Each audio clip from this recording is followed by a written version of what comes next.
Malco foi um servo do sumo sacerdote. Muitos pensam, mas ele não era um soldado romano. Quando Jesus estava para ser preso, Pedro, na tentativa de evitar a prisão do mestre Jesus e provar sua fidelidade ao seu mestre, desembainhou a espada e decepou a orelha de Malco. Há quem diga que a intenção de Pedro era cortar a cabeça de Malco, mas o golpe não foi bem sucedido e acabou sobrando para a orelha direita do servo do sumo sacerdote. Só que, para surpresa de todos, Jesus imediatamente realizou o seu último milagre público e restaurou milagrosamente a orelha de Malco.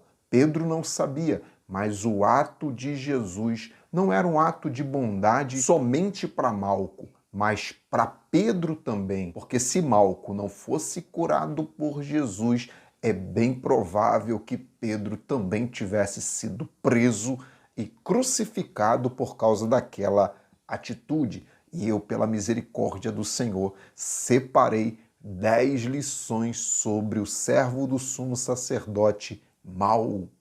A história dele está registrada em Mateus 26:51, Marcos 14:47, Lucas 22:49 e João 18:10. Leia as passagens, confira aqui a aplicação pessoal para a sua vida. Já anote na sua agenda e não se esqueça que toda segunda, quarta e sexta eu lanço vídeos como esse daqui, de 10 lições para nossa edificação. E se você deseja fazer parte do nosso grupo do WhatsApp ou conhecer o meu site, os links de acesso estão aqui embaixo na descrição desse vídeo. Me ajude a divulgar a palavra e desde já fica aqui o meu muito obrigado. Então compartilhe essa palavra com 5 pessoas do seu contato e desde já eu te agradeço. Agora vamos ao que interessa, vamos direto para a palavra. Primeira lição, não podemos nos defender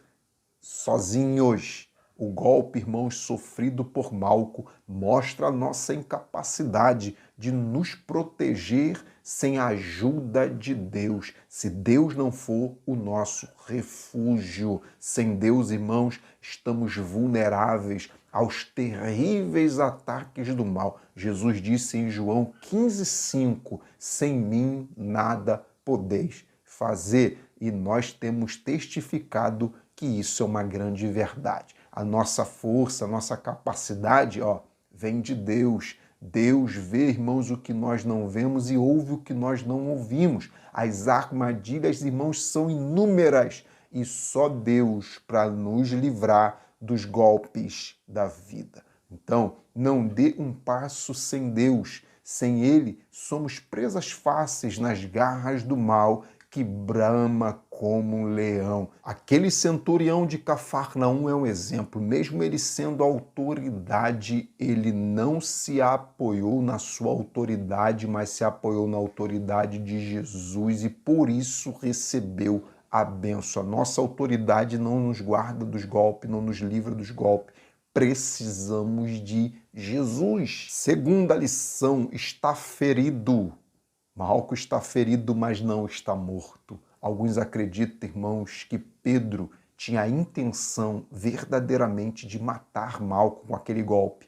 O que veio para matar acabou ferindo. Só que o que veio para matar apenas feriu. Malco foi ferido, mas não estava morto. E aquele ferimento, por mais doloroso que fosse e deixasse a estética de Malco deformada, ele não foi capaz de matar, tirar a vida de Malco. Não era um ferimento para a morte. Então, não deixe as feridas colocarem um ponto final na sua história com Deus e um ponto final na sua história com a sua família. Feridas não são pontos finais. E assim que elas cicatrizam, nos deixam um legado de maturidade e fé. Se o golpe, irmãos, que Malco sofreu era para a morte, não podemos afirmar, mas de uma coisa, irmãos, eu tenho grande certeza. Aquilo que veio para matar matar se tornou em um grande livramento. Ministro isso sobre a tua vida. Tudo aquilo que vier para te matar, tirar a tua comunhão, acabar com a tua família, acabar com a tua vida,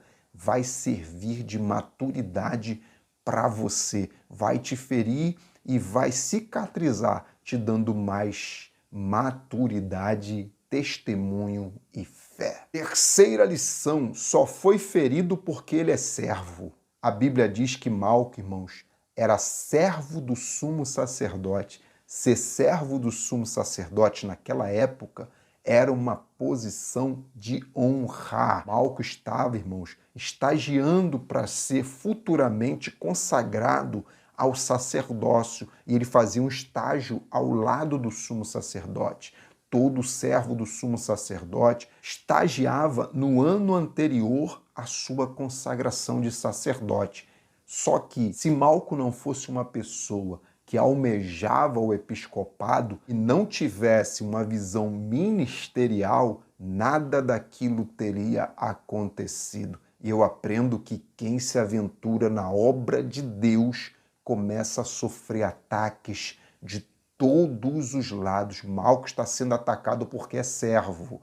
Até por parte, irmãos, dos falsos irmãos, eles nos atacam. A única forma de não sofrermos ataque é não fazer nada, é não falar nada, é não mergulhar na obra de Deus. Quem ama, irmãos, fazer a obra tem que estar preparado para os ataques. O inimigo só se levanta com quem está com as mãos na obra. Só se levanta com quem é servo e serva de Deus. Quarta lição: querem cortar a sua orelha para você não ouvir mais a voz de Deus. Que isso, irmãos?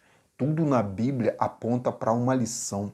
A orelha de Malco aponta para a nossa audição espiritual, aponta para a nossa capacidade de ouvir a voz de Deus. A orelha é uma parte importante do nosso corpo e é conhecida, irmãos, como o ouvido externo. Ela é responsável por canalizar as ondas sonoras e direcionar essas ondas sonoras aos nossos tímpanos para que possamos ouvir com nitidez. Sem a orelha, irmãos, nossa audição está comprometida. E eu aprendo que os golpes da vida, eles visam nos tirar a capacidade de ouvirmos a voz de Deus. Então, não deixe que nada e ninguém corte a sua orelha espiritual e tire a sua capacidade de ouvir e obedecer a voz de Deus. Sabe por quê? Porque se alguém conseguir, alguma coisa conseguir tirar a sua capacidade de ouvir a voz de Deus,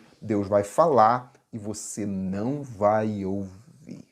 Quinta lição: eu só estou aqui por causa de Jesus. Malco é alguém que futuramente será um dos próximos sacerdotes. E pelo fato dele estar junto com o sumo sacerdote, ele está exercendo ali um estágio que antecede a sua consagração sacerdotal. E o ritmo de consagração ao sacerdócio, segundo nos informa Levítico capítulo de número 8, versículo 24, esse ritual contava com a aplicação de sangue do sacrifício na ponta da orelha direita. E a orelha cortada foi justamente, irmãos, a orelha direita, conforme está escrito lá em João 18:10. Além disso, Levítico 21:21 diz que nenhum descendente de Arão que tenha algum defeito se aproximará do altar para apresentar ofertas especiais para o Senhor.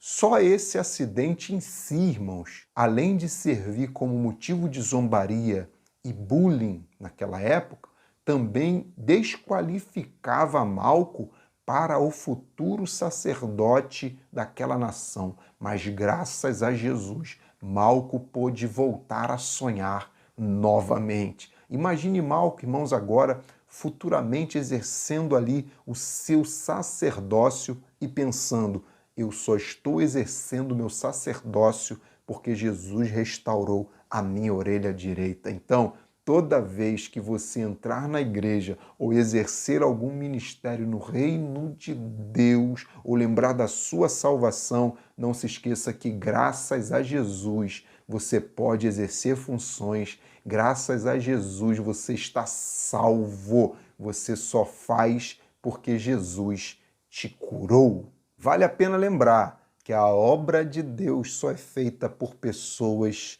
que tiveram suas feridas cicatrizadas, curadas por Jesus. Sexta lição: Jesus coloca no lugar aquilo que cortaram da sua vida. Deus é perfeito em colocar as coisas em seu devido lugar. Deus é perfeito em colocar no lugar aquilo que se perdeu. Foi assim no vale de ossos secos. Deus colocou cada osso no seu devido lugar. E aqui, Jesus também está colocando as coisas em seus devidos lugares. Primeiro, colocou Pedro no lugar dele quando repreendeu Pedro, dizendo, em João 18:11, mas Jesus disse para Pedro, coloca a tua espada na bainha. Colocou Pedro no lugar dele e em seguida colocou, sem usar nenhum aparato hospitalar, Jesus colocou a orelha de Malco em seu devido lugar. O que saiu da sua vida, o que está fora do lugar, busque a Deus, porque Ele é mestre em colocar o que está fora do lugar em seu devido lugar. O que é da vontade de Deus, creia, voltará para o seu lugar de origem, de onde nunca deveria ter saído. Sétima lição: não use a espada para ferir pessoas. Assim como Pedro usou a espada do jeito e na hora errada, precisamos nos atentar para não usarmos a palavra de Deus de forma errada. Eu percebo que tem pessoas com feridas abertas, pegando no microfone e fazendo do microfone um punhal para atacar outras pessoas no púlpito. Quando o ferido se aventura em fazer a obra de Deus, ele acaba usando o microfone para ferir pessoas. Quem não é curado fere, mas quem é curado sara. Quando Natanael duvidou de Filipe, irmãos, sobre a divindade de Jesus, sobre Jesus ser o Messias, Filipe não feriu e não bateu boca. Filipe simplesmente disse, vem cá então e veja com seus próprios olhos. Eu aprendo que quem faz a obra é o Espírito Santo. Não jogue indireta no microfone, porque isso vai ferir quem não tem nada a ver. E a igreja é um lugar de palavra. Igreja é lugar de pessoas exercerem ministérios, mas primeiro essas pessoas precisam ser curadas. Malco só vai exercer o ministério dele depois que a orelha estiver no seu devido lugar, porque só exerce função na igreja quem foi curado por Jesus. Quem foi curado por Jesus não vai ferir os seus irmãos. Oitava lição: quando Jesus coloca no lugar, ninguém tira. Depois que Jesus colocou a orelha de Malco, irmãos, em seu devido lugar, ninguém mais cortou. Bem, não é, pelo menos a Bíblia não registra. Então, fique em paz, porque aquilo que Jesus coloca, ninguém tira, e o que Jesus tira, ninguém pode colocar. Mantenha a fé, irmãos, elevada, não desista. Jesus pode fazer aqueles grandes dias de glória voltar, porque em Cristo nada está perdido. Não adianta alguém se levantar contra o seu ministério, não adianta alguém se levantar contra a sua família, porque aquilo que Jesus coloca, ninguém pode tirar. Vamos na lição: se Deus permitiu é porque tem um propósito maior nesse negócio. Jesus poderia evitar, irmãos, que Pedro não usasse a espada contra Malco, mas Jesus não evitou. Jesus estava ali perto e alguém poderia dizer, por que Jesus não evitou isso aí? Calma, tem um propósito. Por quê? Porque Deus tem um propósito especial em tudo. Até os ataques que sofremos, Deus tem algo especial. As feridas de José não foram em vão, porque serviram para o amadurecer. E a orelha cortada de Malco também não foi em vão, porque serviu de testemunho para a vida dele. Ele passou a conhecer quem era Jesus. E foi por causa daquele episódio que a visão de Malco em relação à pessoa de Jesus e quem era Jesus sofreu um grande impacto. Se ele achava que Jesus era aquela pessoa que falaram para ele estava vendo com seus próprios olhos, que Jesus não tinha nada a ver com aquela pessoa que os sacerdotes, os sumos sacerdotes falavam. Imagine a mente de Malco, né, a consciência de Malco falando, se Jesus é mau, conforme as pessoas falam, então por que ele me curou? Opa, então ele não é o que as pessoas me disseram. Daquele dia em diante, irmãos, a consciência de Malco começou a questionar tudo que disseram de mal sobre a pessoa de Jesus para ele. Então, fique em paz, Deus está no comando e no controle de tudo, até o que veio para dar errado vai dar super certo, em nome de Jesus. 10ª lição, mantenha a presença de Jesus perto de você. A justiça dos homens ferem, matam, mas a de Deus nos sara, nos cura. Por isso, irmãos, devemos manter Jesus perto das nossas vidas. Porque há feridas que só são curadas por Jesus. E se ele não estiver perto, as feridas nos matam pouco a pouco. Esse último milagre de Jesus, o milagre público dele, foi realizado, irmãos, porque Jesus estava perto de Malco. Jamais deixe Deus para depois. Jamais deixe Deus para trás da sua vida. Jamais deixe de fazer aquilo que te edifica. Só Jesus, irmãos, em nossa vida para nos curar dos golpes que ferem a nossa alma e nos tira o sono. A ação das pessoas é ferir, mas a de Jesus é curar. Então, quer um conselho? Cuide da sua procedência diária para que a presença de Jesus esteja sempre perto de você. Que Deus te abençoe nessa hora, nesse dia. Comente aí, deixe o seu comentário. Você que acompanhou até o final, comente assim, pelo Rei e pelo Reino.